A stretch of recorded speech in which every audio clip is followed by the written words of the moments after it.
Kita mulai ya. Assalamualaikum warahmatullahi wabarakatuh.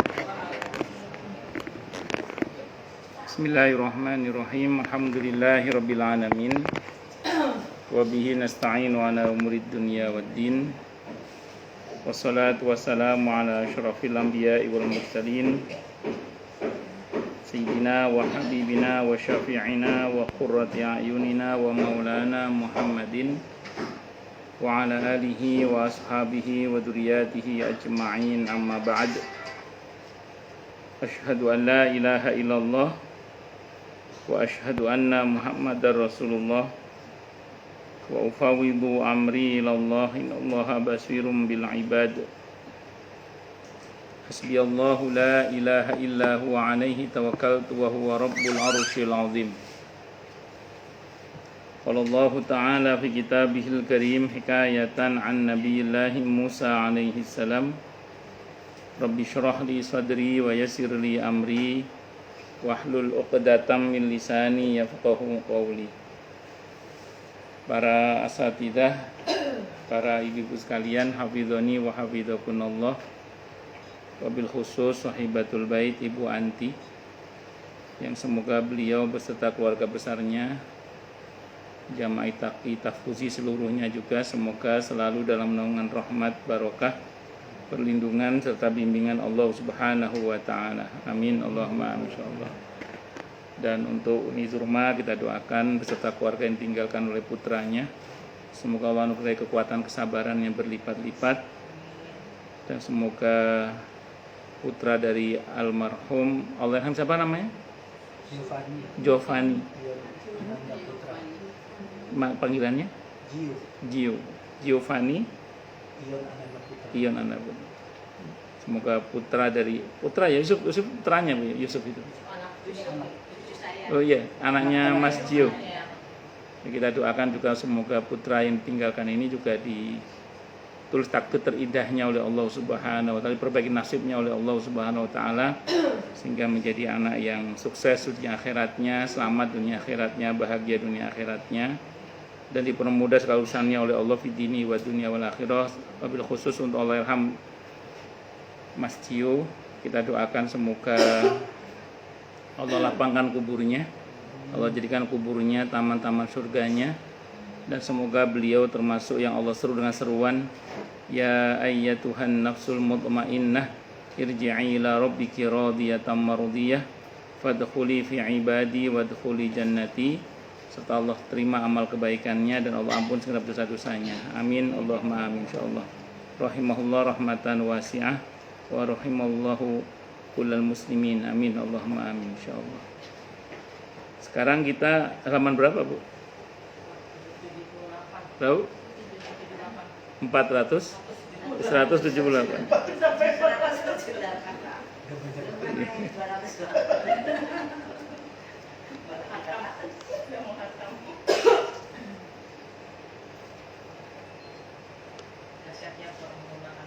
Dahsyatnya permulaan maut. Bismillahirrahmanirrahim. Dahsyatnya permulaan maut. Dalam penjelasan pertama sudah disebutkan hadis dari Jabir ibn Abdullah radhiyallahu an, di mana dia berkata, sabda Rasulullah Muhammad sallallahu alaihi wasallam, janganlah kamu sekalian menginginkan mati, karena kedahsyatan di awal kematian amatlah berat. Ketika Umar ibn Al-Khattab radhiyallahu an ditusuk, berkatalah seorang kepadanya, sungguhnya aku berharap kulitmu tidak akan tersentuh api neraka. Umar menatap orang itu dan berkata, sesungguhnya orang yang kamu perdayakan benar-benar bisa terperdaya. Tapi demi Allah, andaikan aku memiliki semua yang ada di muka bumi, niscaya aku jadikan tebusan karena dahsyatnya permulaan maut. Abu Darda radhiyallahu an berkata, ada 3 hal yang membuat aku tertawa dan 3 hal yang membuat aku menangis. Tapi insya Allah nanti kita bahas yang ini. Saya mau terangkan dulu dahsyatnya permulaan kematian. Untuk kajian kita saya lupa sudah atau belum ya. Cuman yang pasti di kitab ini ada Hadisnya riwayat Ahmad, Abi Dawud, Ibnu Majah. Hadisnya kata Imam Al-Qurtubi sahih dari semua jalur periwayatannya. Disebutkan dalam riwayat itu bahwa ketika seseorang itu hendak meninggal dunia, itu kan datang kepadanya malaikat maut. Datang kepadanya malaikat maut. Sebelum malaikat maut datang, itu ada malaikat pendahulu yang datang. Dan malaikat pendahulu yang datang ini bisa disaksikan oleh yang akan meninggal itu sejauh mata memandang. Jadi orang yang akan meninggal itu bisa melihat malaikat pendahulu ini sejauh mata memandang. Nabi tidak menyebutkan berapa lama waktu jarak antara malaikat pendahulu datang dengan malaikat maut datang. Tapi Nabi hanya menyebutkan sebelum malaikat maut datang ada malaikat pendahulu. Namun Siti Aisyah radhiyallahu anha ketika mensyarah hadis itu, ketika menjelaskan hadis itu, beliau mengatakan bahkan itu 1 tahun sebelum orang itu datang meninggal, itu sudah ada malaikat pendahulu yang datang. Al-Imam Al-Qurtubi rahimahullah mengatakan keberadaan malaikat pendahulu ini dirahasiakan oleh Allah. Sehingga ketika orang yang akan meninggal itu dia mau ngomong ke keluarganya bahwa dia akan meninggal, dia mau cerita bahwa dia akan meninggal, itu dibuat lupa oleh Allah. Sehingga kemudian enggak utuh ceritanya. Baru mau ngomong apa teralihkan ngomong yang lain. Padahal mau ngomong saya mau meninggal, mau ngomong gitu. Ada beberapa yang begitu jelas bicaranya, tapi yang diajak bicara itu enggak. Ketika ada seseorang anak bersilaturahim ke rumah orang tuanya, ketika anak itu pamit mau pulang, kata bapaknya, nggak usah pulang lah, nanti kamu juga akan sini lagi, katanya hari Kamis gitu. Jadi itu kejadian beberapa hari sebelum hari Kamis. Enggak lah Pak, kan ini sudah lama saya di sini Pak. Udah nggak usah pulang dulu, entar hari Kamis bapak mau pergi. Cuma ngomongnya gitu. Ternyata betul itu hari dimana bapaknya itu ternyata meninggal dunia. Dan itu nggak 1-2 orang cerita ke saya seperti itu. Jadi begitu jelasnya beliau bercerita, cuman kadang yang diceritai itu nggak paham. Kalau itu maksudnya adalah kematiannya. Nah, sampai pada hari H di mana malaikat maut itu datang. Begitu malaikat maut datang, ini mulai terjadi kedahsyatan ya. Orang yang akan meninggal itu mengalami keresahan yang sangat. Kalau dalam hadis itu kata mengalami keresahan yang sangat. Keresahan yang pertama berkaitan dengan keluarga yang akan ditinggalkan. Keresahan yang kedua, setelah ini saya kemana? Saya bukan peneliti, cuman beberapa orang yang pernah bertugas di rumah sakit itu cerita. Rata-rata Ustadz, kata petugas di rumah sakit itu kurang lebih cerita rata-rata 40 menit sebelum orang itu meninggal dunia, grafik jantungnya itu gini Ustaz. Ya. Apakah itu keresahan? Saya jawab saya tidak tahu. Cuman memang hadisnya begitu bunyinya gitu. Rupanya kalau kita bicara hadis ini terlepas dari berapa menit ya, tapi yang pasti itu terjadi. Rupanya hadisnya memang berbunyi demikian. Jadi keresahan yang pertama itu tentang keluarga yang ditinggalkan. Di antara keresahan yang paling diresahkan itu adalah tentang anak-anaknya. Kalau dia punya anak, maka kalau yang akan meninggal itu orang yang baik, dan semoga Mas Cio termasuk orang yang baik, amin insyaallah. Karena kesaksian, terutama kesaksian keluarga ya, yang mengatakan beliau adalah orang yang baik, itu saya cukup beliau dinilai baik di sisi Allah. Alhamdulillah.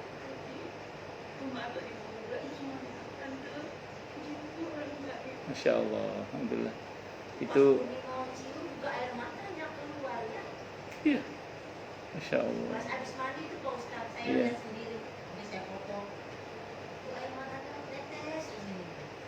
Iya.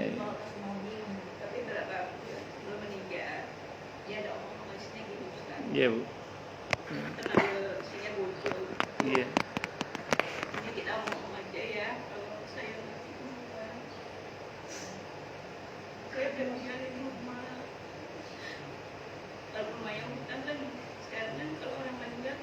lunas.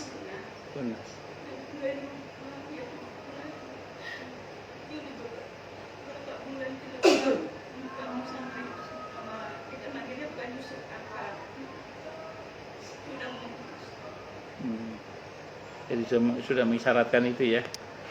Baik.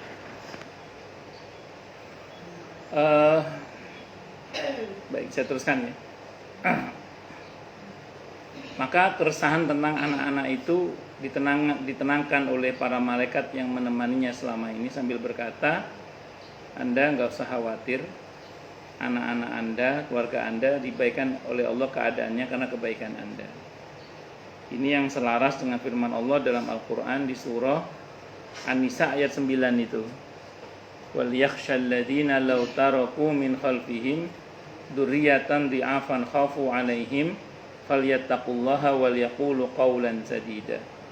Bahwa takut kalau seseorang itu meninggalkan di belakang mereka keturunan yang lemah. Supaya enggak lemah imannya, ekonominya, kehidupannya, maka hendaklah kita yang masih hidup ini bertakwa kepada Allah dan berkata yang benar. Oh ya, ini termasuk putranya Pak John, Mas Putra juga semoga diperbaiki nasibnya oleh Allah. Amin. Singkat kata, singkat cerita, maka orang yang akan meninggal itu merasa tenang karena diberitahu insya Allah keberadaan anaknya akan diperbaiki oleh Allah. Maka muncullah keresahan yang kedua berikutnya. Setelah ini saya kemana? Maka dijawab oleh para malaikat yang versi Ahmad hadisnya sesuai dengan firman Allah di surah ke-41 ayat 30 itu. Alla takhafu wa la tahzanu wa abshiru bil jannati allati kuntum tu'adun. Jangan takut, jangan sedih, Anda dijamin masuk surga. Mana? Surah ke-41 ayat 30. Ya, jadi jangan takut, jangan sedih, Anda dijamin masuk surga. Maka orang yang akan meninggal ini merasa tenang setenang-tenangnya. Nah, disitulah terus kemudian malaikat mulai mencabut nyawanya. Nah, inilah yang sakarat itu, dahsyatnya sakitnya sakaratul maut itu. Kalau versi Ahmad dicabut dari arah ubun-ubun, tapi yang ketarik dari arah kaki. Terus begitu. Nanti ini sakarat ya, sakarat itu dahsyat sakitnya bawahnya. Enggak kebayang karena kata Nabi innalil mauti sakarat. Sesungguhnya bagi kematian ada sakit yang luar biasa. Nah, sampai di sini di kerongkongan berhenti sebentar. Dikatakan falaula idza balagatil hulqum wa antum hina idzin tanzurun. Orang yang meninggal itu melihat tempat tinggalnya. Nah, kalau dia orang yang baik, saya ulang semoga Mas Cio termasuk orang yang baik, Allah yarham Mas Cio. Maka yang dilihat adalah surga. Begitu melihat surga, di kitab ini nanti di belakang ada riwayatnya, cuman ada sebagian ulama yang melemahkan riwayat itu, walaupun Imam Al-Qurtubi yang menggunakannya. Begitu melihat surga, orang yang akan meninggal itu ditawari, bagaimana mau lanjut ke surga yang indah itu atau kembali ke dunia lagi. Kata si orang yang akan meninggal itu melihat dunia itu, dia mengatakan, saya akan kembali ke tempat di mana penuh kesedihan itu, tempat di mana penuh dengan kesumpekan lah kalau bahasa kita itu. Maka si orang yang akan meninggal mengatakan, udah lanjut aja. Jadi itu pilihan dan memang sudah ajalnya. Kalau sudah ajalnya, ya. Kalau kita pernah baca ada hadis tentang mimpinya Nabi yang ditunjukkan tempat tinggal beliau di surga itu, kan Nabi sempat bilang, saya sekarang aja lah tinggal sini. Kata malaikat yang menemani, belum waktunya. Ya, jadi kalau belum waktunya pasti balik. Kalau udah waktunya, pilihannya pasti lanjut. Maka singkat kata singkat cerita, akhirnya yang bersangkutan ini dibisiki oleh yang bagian, karena dia sudah senang ngelihat surga kan. Maka dibisiki oleh malaikat yang bagian berbisik dengan bisikan yang versi Ahmad hadisnya mirip dengan surah Al-Fajr itu. Ya ayyatuhan nafsul mutmainnah irji'i ila rabbiki radiyatan mardiyah. Jiwa yang tenang, kembalilah kepada Tuhanmu dengan ridho dan diridhoi. Nah, Semoga pada akhirnya untuk Mas Cio termasuk yang Allah tambahkan dengan fadkhuli fi ibadi wadkhuli jannati. Amin. Allahumma amin. Makanya orang setelah meninggal itu pilihannya cuma dua, lebih bahagia atau lebih sengsara. Ya memang bagi yang ditinggal musibah. Kematian itu bagi yang ditinggal itu memang musibah. Karena sedih, siapa yang nggak akan sedih? Saya baca status Uni rindu gitu ya ini. Itu hal saya nggak bisa bayangkan ya. Karena di antara hal yang sangat menyedihkan antara adalah ketika kita rindu seseorang yang sudah tidak ada lagi di sekitar kita. Walaupun beliau masih ada, bukan tidak ada. Dan sangat mungkin entah kapan nanti mungkin Allahyarham Mas Cio akan menemui Uni walaupun itu hanya dalam mimpi. Sebagaimana yang Allah bilang dalam Az-Zumar ya, surah ke-39 ayat 42 itu. Di mana rohnya orang saat tidurnya dan orang ketika sudah matinya itu dalam tanda kutip ya genggaman Allah, sehingga dimungkinkan talaqil arwah, roh bertemu dengan roh itu mungkin. Itu diantaranya. Allahu Akbar. Nah, jadi itu diantara bentuk-bentuk kedahsyatan sakaratul maut. Itu tadi orang yang beriman ya.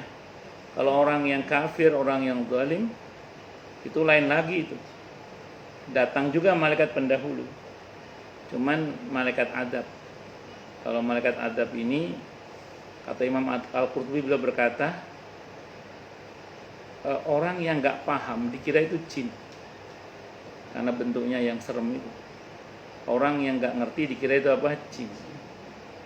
Bahkan kata Imam Al-Qurtubi tidak jarang orang itu minta diruqyah karena takut dengan apa yang dia lihat itu. Tapi jangan seudon juga sama orang. Kalau ada orang minta diruqyah, jangan kamu lihat malaikat adab. Belum tentu juga. Singkat kata, singkat cerita, hingga pada hari hanya di mana malaikat maut datang. Ketika malaikat maut datang, sama dalam ketakutan juga, dalam ketakutan yang sangat luar biasa. Tapi saat itu keresahannya nggak pernah dijawab. Jadi keresahan yang luar biasa tapi nggak dijawab. Terkait dengan anaknya, terkait dengan kemana dia pergi nggak dijawab. Maka dalam keresahan yang sangat itu, mulai dicabut nyawanya itu dari yang malaikat suka-suka, nggak dari ubun-ubun, suka-suka. Dari arah mana aja, tapi tetap yang ketarik dari arah kaki. Sama, sampai sini berhenti. Melihat tempat tinggalnya, melihat neraka nggak mau keluar. Negosiasi, kalau ini ada negosiasi. Diabadikan oleh Allah negosiasinya dalam Al-Quran di surah Al-Munafikun itu. Surah ke-63 ayat 10 itu. Laula akhartani ila ajalin qarib fa asaddaq wa akum minas sholihin. Andaikan kematian saya bisa ditunda sebentar saja, saya mau sedekah dan menjadi hambamu yang soleh. Jadi singkat kata singkat cerita, akhirnya dia harus mati karena ajal tidak boleh ditunda. Itu di ayat 11-nya, tidak akan diakhirkan walaupun cuma sesaat. Eksekusi dimulai. Ketika dimulai, sampai sini tadi mau dicabut nyawanya dia nggak mau keluar kan? Mau dicabut nyawanya dia nggak mau keluar karena ngelihat neraka itu.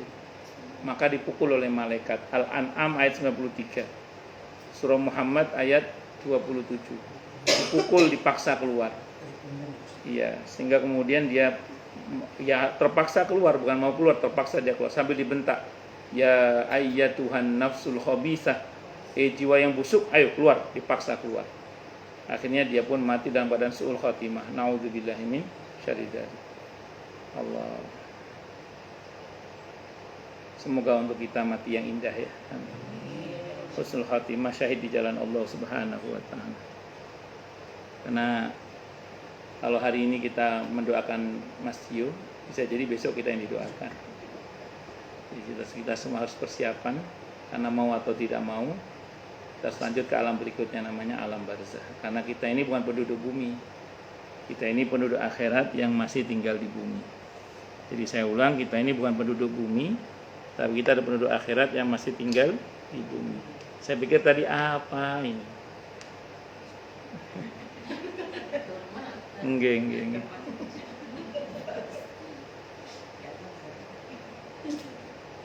Lanjut. Abu Darda radhiyallahu anhu berkata, ada 3 hal yang membuat aku tertawa dan 3 hal yang membuat aku menangis.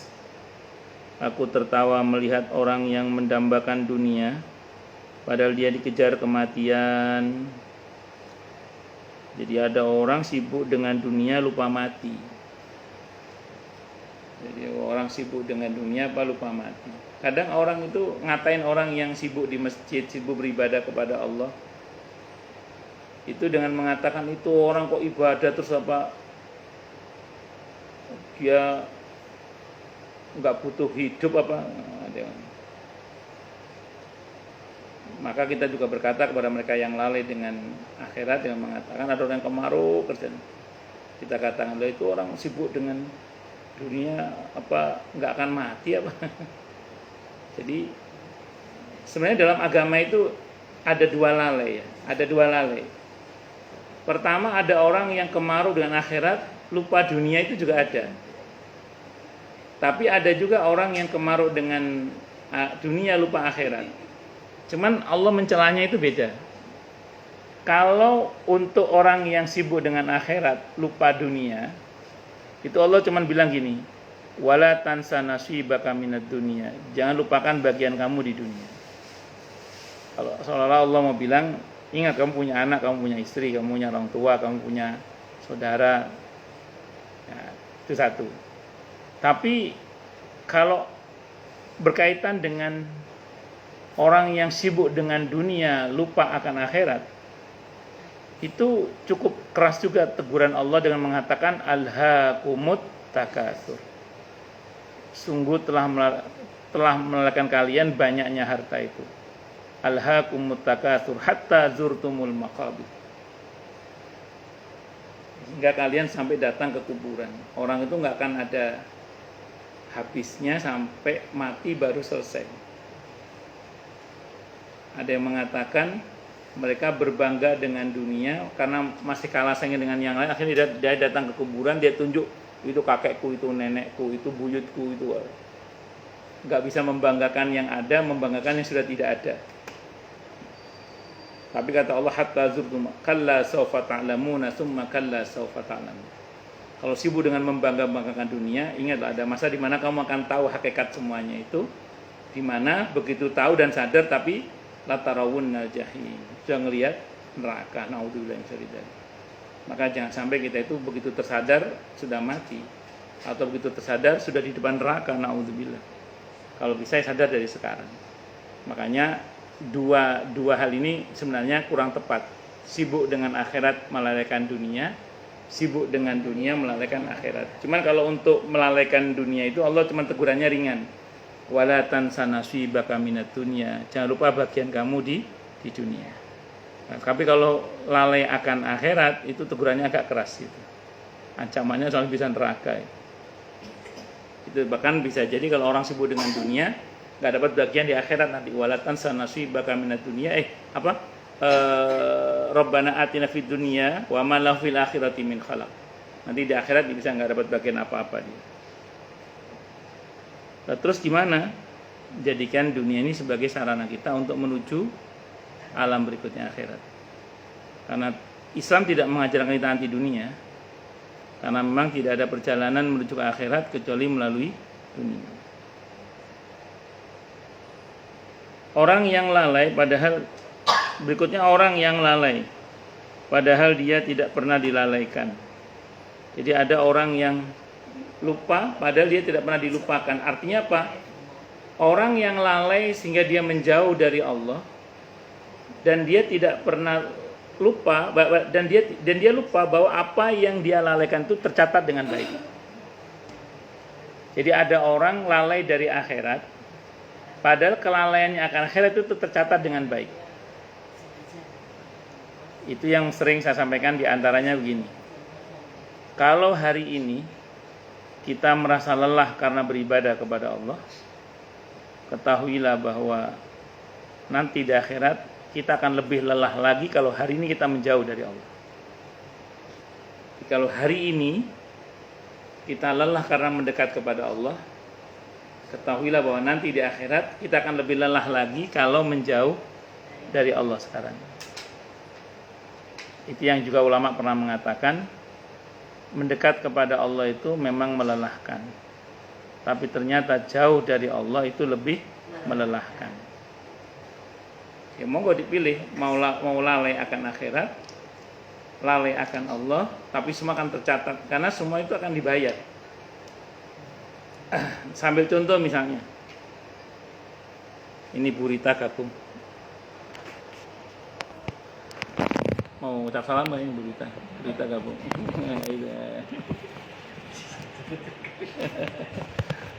Ya wis, sehat-sehat terus Ustaz dan mom soleha. Maaf lahir batin semuanya, barakallahu fiik. Beliau lagi jalan-jalan kemana ya? Kayaknya lagi foto-foto di mana itu? Mana Bu? Di mana? Oh di sini. Oh saya pikir lagi ke luar negeri atau kemana? Baik, saya lanjutkan lagi ya.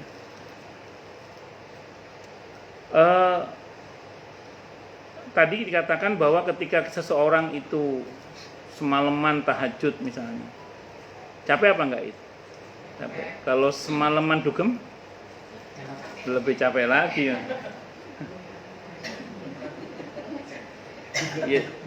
Iya capek juga. Artinya banyak orang salah mengira bahwa seolah-olah kalau kita dalam ketaatan itu lelah, dan lupa bahwa seolah-olah kalau maksiat itu enggak lelah. Salah. Yang dikira maksiat enggak lelah, lebih melelahkan. Kalau ibadah kan walaupun lelah ujungnya bahagia.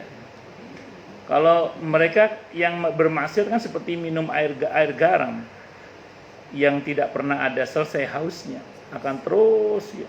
Itu seperti itu.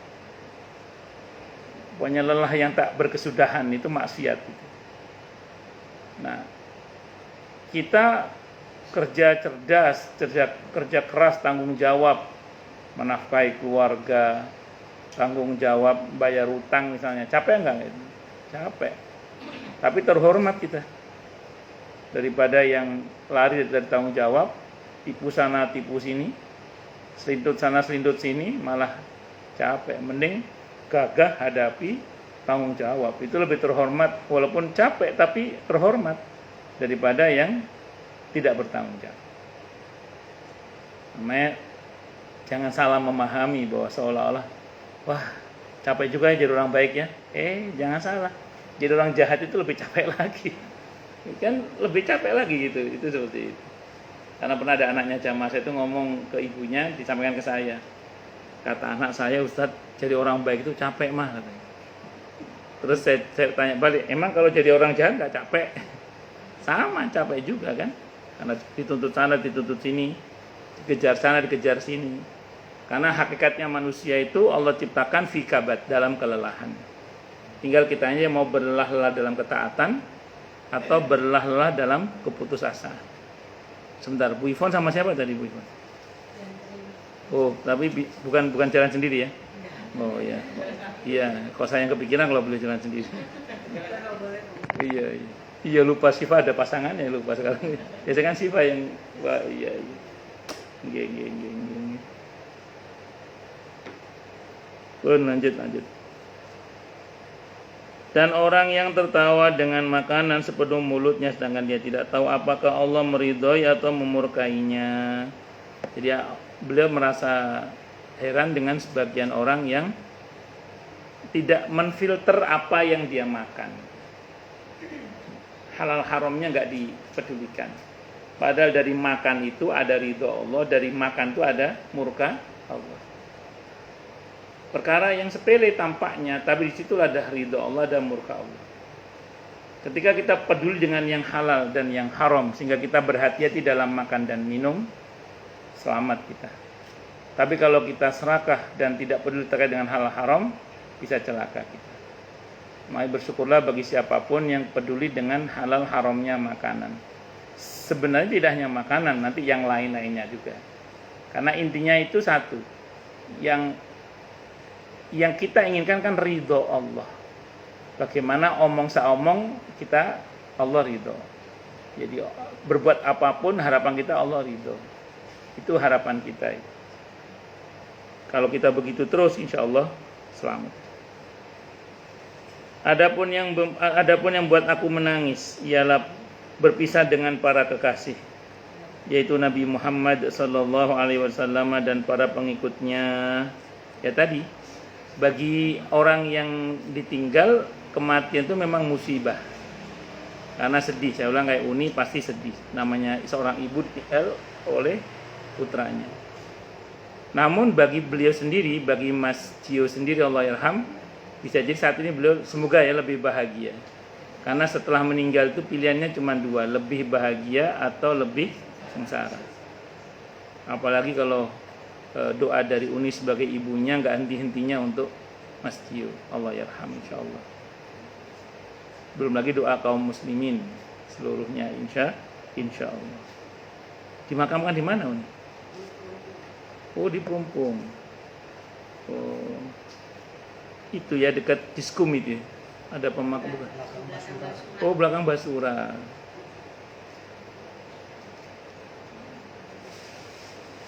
Dan aku sedih memikirkan betapa dahsyatnya permulaan kematian ketika mengalami sakaratul maut, dan bagaimana keadaanku ketika berdiri di hadapan Allah pada saat di mana hal-hal yang selama ini tersembunyi menjadi tampak, lalu tidak tahu apakah ke surga atau ke neraka. Sakaratul maut termasuk yang menyedihkan beliau, karena nggak bisa kebayang bagaimana sakitnya atau dahsyatnya sakaratul maut. Sebenarnya begini ya, dahsyatnya sakaratul maut itu bisa diantisipasi dengan cinta, dengan cinta kepada Allah dan cinta kepada Rasulullah Muhammad SAW. Kematian itu tidak menakutkan bagi para kekasih yang memang rindu berjumpa dengan kekasihnya, yaitu Allah dan Rasulnya Muhammad SAW. Makanya bagi orang-orang yang sedang cinta-cintanya kepada Allah, kematian itu sebuah kebahagiaan. Sahabat Bilal ketika beliau pingsan tidak sadarkan diri, istrinya menangis sambil berkata ini adalah sebuah kesedihan. Begitu sahabat Bilal tersadar, beliau mengatakan jangan berkata begitu. Ini adalah kebahagiaan. Karena sebentar lagi aku akan berjumpa dengan para kekasihku, yaitu Nabi Muhammad SAW dan para sahabatnya. Berjumpa dengan Allah Subhanahu wa taala dan Nabi Muhammad SAW serta para sahabatnya. Itu merupakan sebuah kebahagiaan. Makanya kematian itu musibah bagi orang yang ditinggal, tapi bagi yang meninggal belum tentu itu sebagai musibah. Karena setelah mati orang bisa lebih bahagia, tapi juga bisa lebih sengsara. Kemudian beliau membayangkan betapa sedihnya nanti ketika di hadapan Allah semua aibnya dibuka. Naudzubillahi minasyarri dzalik. Semoga kita terus diampuni dan dimaafkan oleh Allah ya. Amin. Semoga Allah tutup aib-aib kita. Amin Allah. Baik di dunia ini terutama di akhirat nanti. Amin Allahumma amin. Kalau kita punya aib di sini maksudnya perbuatan dosa ya. Kalau fitnah atau berita bohong, jangankan sekelas kita, Nabi pun dapat kalau itu. Jadi kita tidak pernah berbuat tapi dituduhkan kepada kita. Tapi kalau yang sifatnya itu kita berbuat perbuatan dosa tertentu, Allah tidak menampakkannya kepada yang lain. Nah itu apa yang Allah tutup jangan dibuka, tapi taubati dengan sungguh-sungguh. Kalau sampai kita meninggal nggak pernah Allah buka aib itu pertanda bahwa Allah tidak persoalkan dosa itu. Makanya dalam hadis Sahih Muslim, Allah ampuni semua hambanya kecuali mujahirun. Mujahirun itu hadis Sahih Muslim apa? Orang yang di malam hari dia berbuat dosa, paginya dia cerita-cerita. Padahal sudah Allah tutup aibnya, nggak ada yang tahu. Malah dia ceritain. Iya, jadi dia yang membuka aibnya sendiri. Makanya kita jangan seperti mujahirun itu. Itu dalam hadis Sahih Muslim, hati-hati. Nah, terus kemudian bagi yang terlanjur dibuka aibnya, mumpung masih di dunia segera tobat minta ampun kepada Allah. mumpung masih di dunia, tobat minta ampun kepada Allah Subhanahu wa taala. Seberapapun dosanya. Kalau boleh tahu maksudnya seberapapun apa ini? Ya.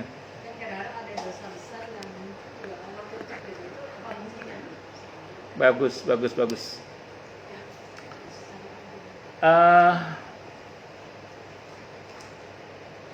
Untuk hal-hal yang Allah betul-betul tutup, itu memang Nabi betul-betul wanti-wanti jangan cerita. Maaf kalau panjenengan pengen dapat solusi dengan berkonsultasi pada seseorang misalnya gitu ya, itu sekiranya bisa menggunakan ada titipan pertanyaan, itu mending pakai istilah ada titipan pertanyaan kalau bisa. Walaupun dalam Islam boleh kita menciptakan, lebih kepada untuk mendapatkan fatwa ya, itu tidak ada masalah.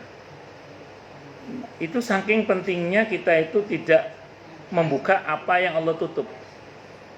Tapi kalau kita difitnah, terus kita ceritain sama orang lagi, itu dosa nggak? Klarifikasi maksudnya? Ya tidak apa-apa kalau itu, karena itu difitnah. Nah, saya mau teruskan dulu gini.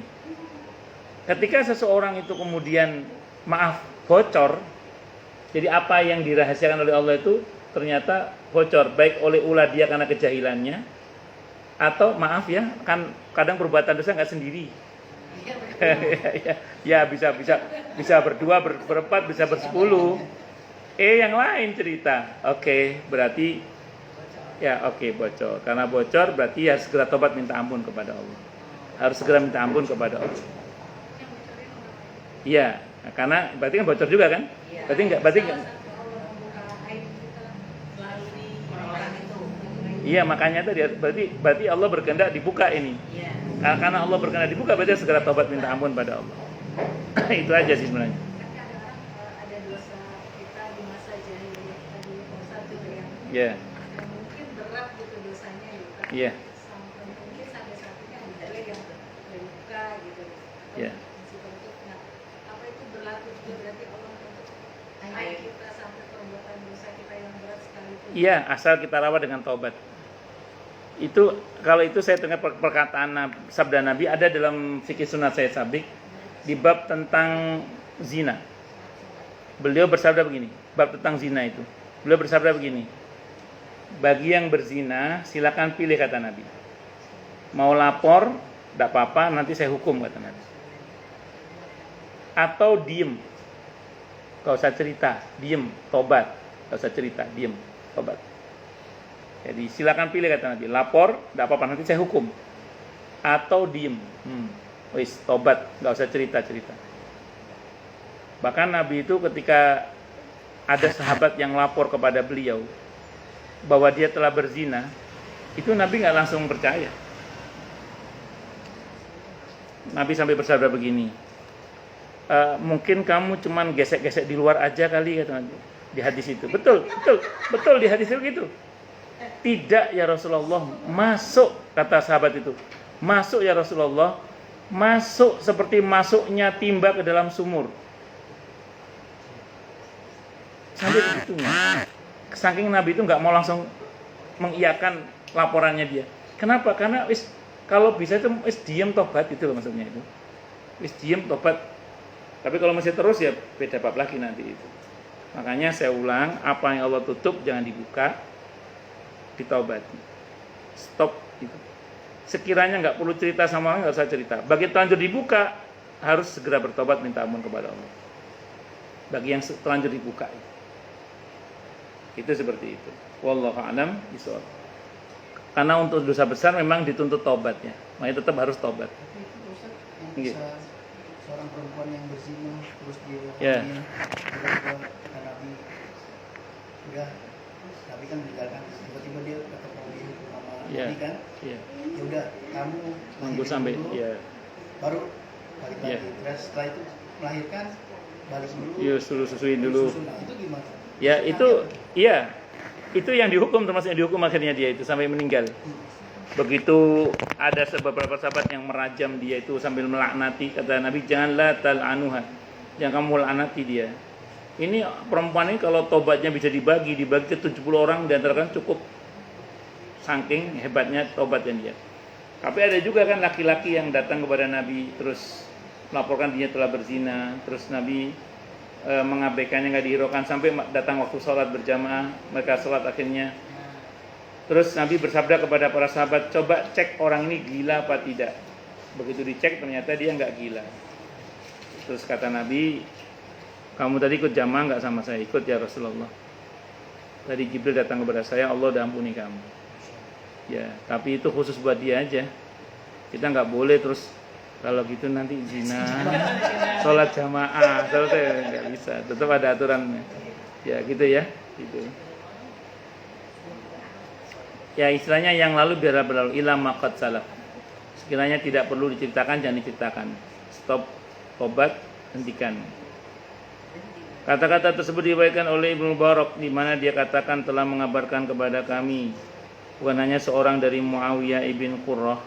Dia berkata, Abu Darda berkata, dan seterusnya lalu sebutkan kata-kata tadi itu. Masih kata Abu Darda radhiyallahu an, dan telah menceritakan kepada kami Muhammad yang disampaikan oleh Anas bin Malik radhiyallahu an, dia berkata, tidakkah aku ceritakan kepada kamu sekalian tentang 2 hari dan 2 malam yang tiada taranya sepanjang yang pernah didengar oleh makhluk apapun.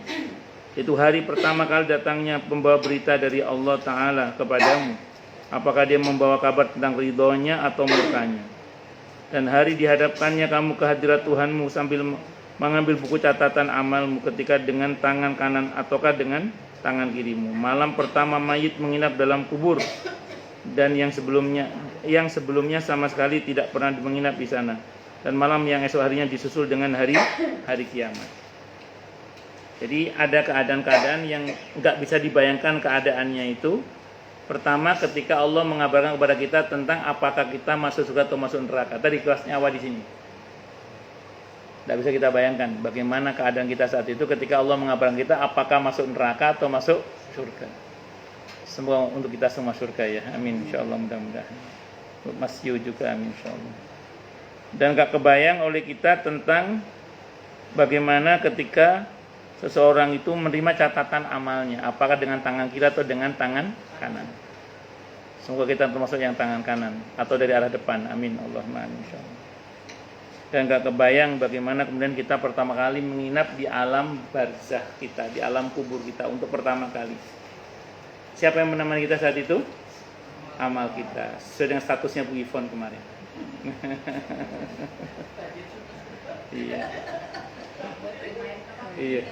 Iya.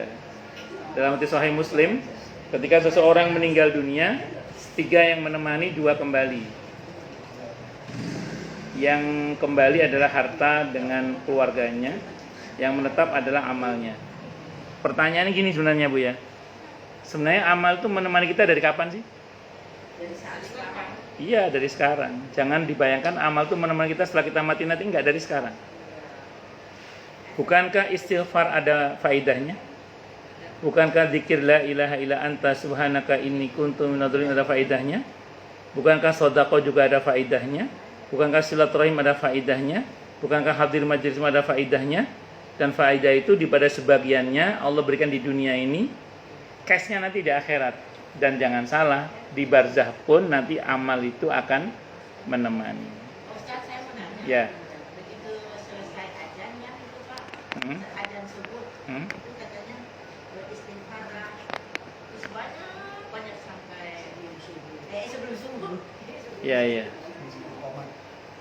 Jadi sebelum komat ya. Itu ciri ahli surga, Bu Meli. Ciri ahli surga itu kata Al-Quran, wabil asharihum yastaghfirun, dan di waktu sahur mereka banyak beristighfar.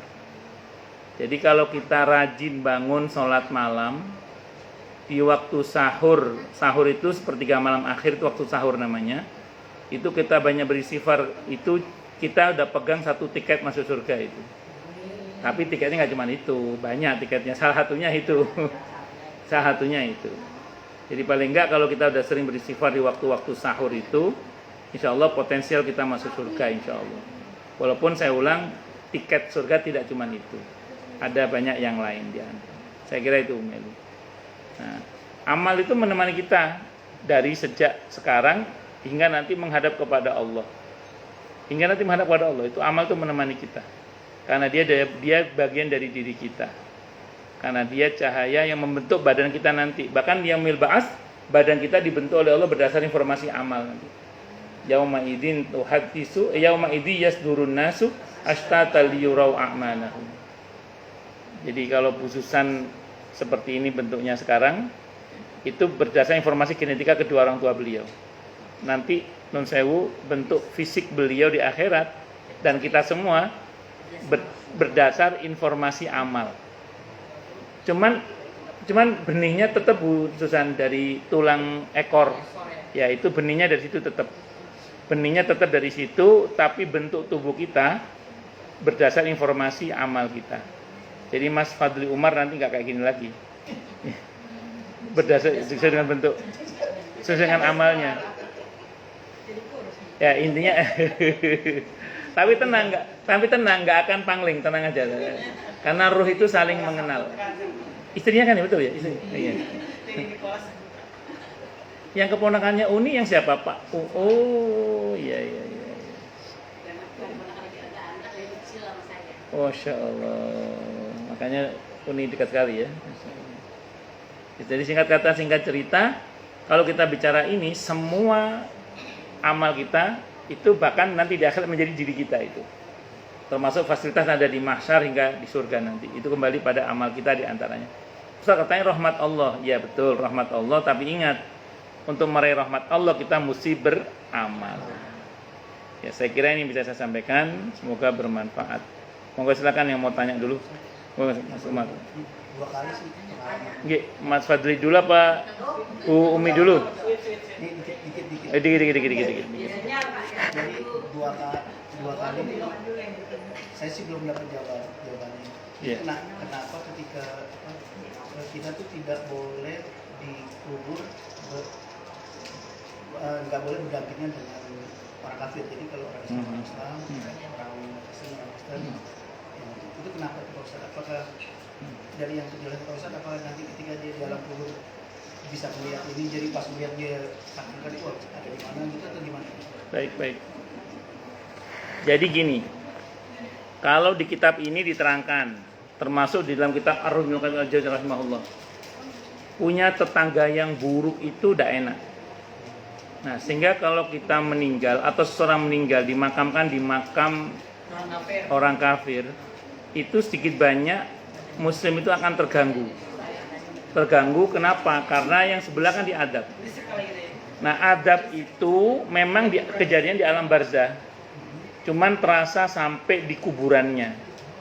Jadi alam barzah dan kuburan itu sangat terkait, walaupun kuburan itu tidak sama dengan barzah. Tapi apa yang terjadi di barzah itu bisa terasa sampai di kuburan itu. Sehingga sedikit banyak Muslim yang dikubur di dekat kuburan orang kafir itu, dia akan terganggu oleh adab yang terjadi pada si fulan itu. Nah, di kitab ini ceritakan. Ada ini kita terus apa ya sambil ngaji, karena majelis ilmu boleh terus walaupun ada adzan. Jadi pernah di kitab ini diceritakan ya, ada seorang meninggal dunia, dia datang ke anaknya yang masih hidup, tapi dalam mimpi. Cung, Mbok ya aku ini dipindah gitu loh. Mosok kamu kubur di dekat pembakaran kapur katanya. Panas gitu. Sumuk kalau bahasa kita itu. Panas itu. Anaknya terbangun. Besoknya beliau nanya, memang di sini ada tempat pembakaran kapur? Kata orang itu nggak ada katanya. Tapi kalau orang tua saya ngomong gitu, akhirnya ditelisik lah. Ini yang dimakamkan ini siapa? Ini sudah ditanya siapa yang dimakamkan. Ternyata di antara yang dimakamkan itu adalah seorang algojo, yang tukang bunuh orang lah. Oh, pantes orang tuaku terganggu, rupanya di samping orang tua ini makamnya seorang algojo. Terganggu dia rupanya. Terganggu ya. Jadi memang nggak kena adab, cuma terganggu aja. Gitu. Seperti halnya kalau kita ada punya tetangga yang nyetel musik duk. Itu saya punya tetangga non muslim sih memang. Itu kadang zuhur gitu. Itu saya pas sholat misalnya gitu ya, di rumah itu duk terasa itu sampai di sini itu. Iya, sangat nyetel musik kenceng itu. ya gitulah, terganggu, sedikit banyak pasti terganggu. Ya, atau kita di punya tetangga yang kalau buang pasir kucingnya itu di comberan kita, ya kan terganggu juga kita itu. Jadi tetangga yang buruk itu tidak hanya di dunia, tapi juga di barzakh. Wallahu a'lam. Itu ada pembatasan, misalnya Ya ini kompleks ya, ya mudah-mudahan tidak apa-apa, mudah-mudahan. tapi kalau satu nggak boleh. Seharusnya sih jangan ya, seharusnya jangan seharusnya. Hmm? 2 hari sebelum meninggal itu dia bilang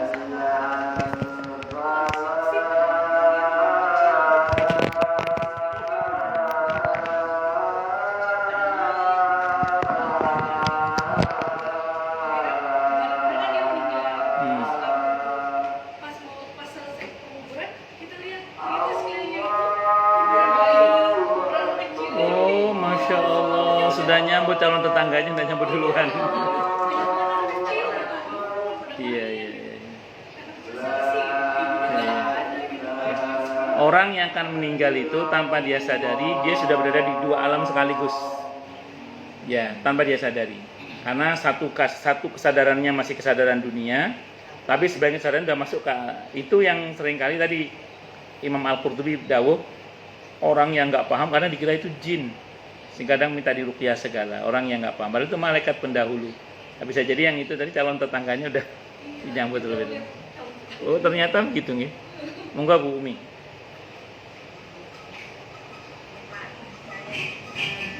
Kan tadi dikatakan bahwa maut itu sakit sekali. Sakit Kalau sekali. kita orang awam seperti ini kan belum merasakan, jadi kan nggak ngerti. Jadi kalau saya pertanyaan saya begini, kalau maut itu kan sakit sekali. Logikanya kalau sakit itu kan pasti ada efek ke jasad ini. Terus. Misalnya gerak atau apa gitu ya, gerak karena kesakitan.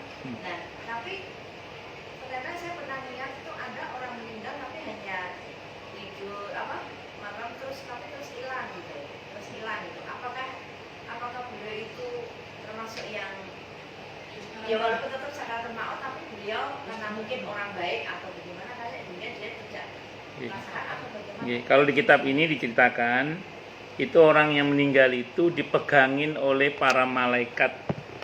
Kalau nggak dipegangin lompat sampai ke mana dia itu, saking dahsyatnya sakaratul maut itu. Jadi dipegangin itu oleh para malaikat. Jadi kitab ini ya, di kitab ini satu. Yang kedua, kalau kata Imam Al-Qurtubi dalam kitab ini, kematian itu kejadian ruhani.